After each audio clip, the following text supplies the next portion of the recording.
दूसरे भिक्षु तो दिन में एक बार भोजन करते, श्रोण 2 दिन में एक बार भोजन करता। दूसरे भिक्षु तो बैठकर भोजन करते, श्रोण खड़े खड़े ही भोजन करता। दूसरे भिक्षु तो पात्र रखते, श्रोण पात्र भी नहीं रखता था, हाथ में ही करपात्री था, हाथ में ही भोजन लेता था। सूख गया, उसकी बड़ी सुंदर देह थी, दूर दूर से लोग उसकी देह को देखने आते थे।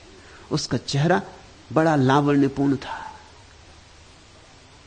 अति सुंदर था। भिक्षु हो जाने के 3 महीने बाद उससे कोई देखता तो याद भी नहीं कर सकता था कि यही सम्राट श्रोण है। पैरों में छाले पड़ गए थे, शरीर काला पड़ गया था, सूख हड्डी हड्डी हो गया था, लेकिन वो और कसे जाता था। बुद्ध ने कहा, देखते हो भिक्षुओं, मैंने कहा था जो एक अति पर जाता है वो दूसरी अति पर चला जा सकता है। मध्य में रुकना कठिन, क्योंकि मध्य में अहंकार की मृत्यु है।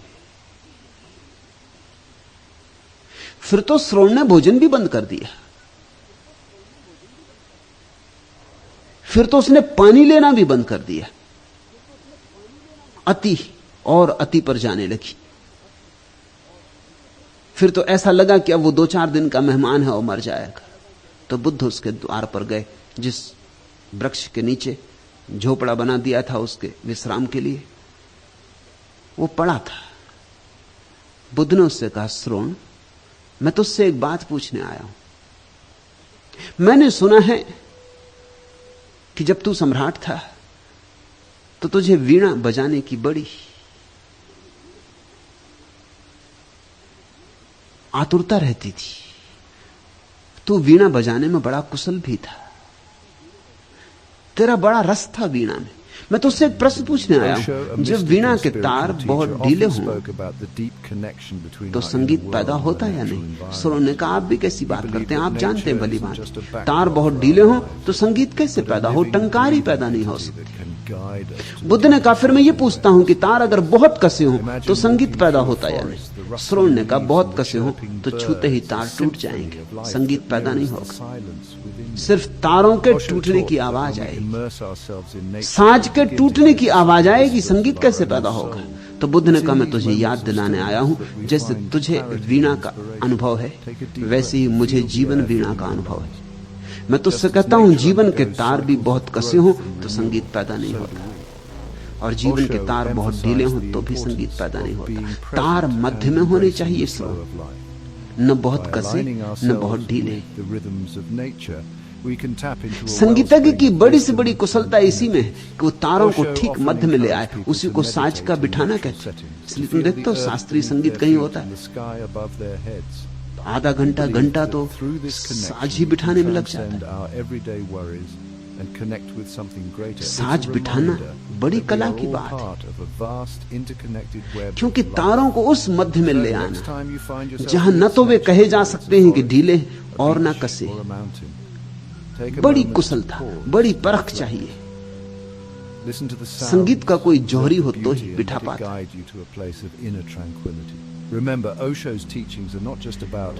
ऐसी ही जीवन वीणा है, बुद्ध ने कहा, श्रोण, इसलिए अब तू जाग, बहुत हो गया। मैं प्रतीक्षा करता रहा कि तुझे कर लेने दूं अति। पहले तेरे तार बहुत ढीले थे, अब तूने बहुत कस लिए। न तब संगीत पैदा हुआ न अब संगीत पैदा हो रहा है। कहां है तेरे पास समाधि? ये तू क्या कर रहा है? पहले ठूस ठूस खाता था, अब उपवासा मर रहा है। पहले कभी तू नंगे पैर नहीं चला था, तू चलता था तो रास्ते पर मखमल बिछाई जाती थी, और अब तू रास्ता ठीक हो उस पर नहीं चलता, झाड़ियों में, कांटों में, उबड़ खाबड़ रास्तों में चलता है।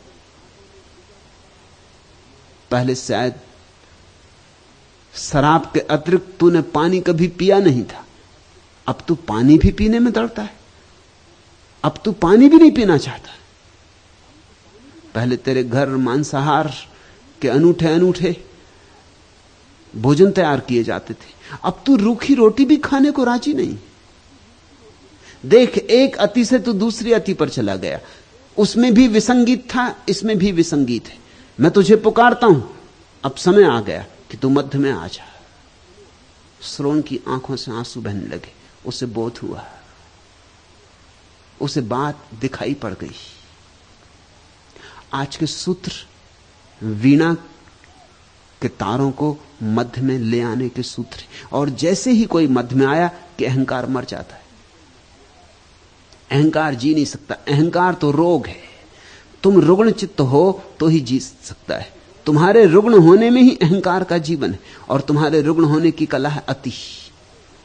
मैं अपने सन्यासियों को भी कहता हूं कि मैं जीवन की वीणा का पाठ तुम्हें दे रहा हूं। मध्य संसार में ऐसे रहो जैसे संसार में नहीं हो। न तो संसार तुम पर हावी हो जाए, और न ही जरूरत है संसार छोड़ के भाग जाने की। न तो भोगी बनो न योगी।